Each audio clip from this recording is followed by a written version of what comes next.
হ'ব লাগে মানিব লাগে আৰু চৌটো উঠাব লাগে ন কাপোৰে পুৰণি ঘাটে হলিত নোহোৱাকৈ যুগযুগকাললৈ লাগ দিয়াই পিনি তেলৰ ঠাই ছিগি দিওঁ।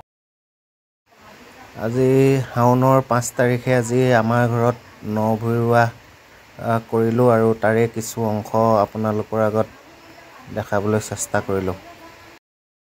কপালৰ কেঁচা ঘাম সৰে মুঠি মুঠি কৰি কঠীয়া বোলাওঁতে কাৰ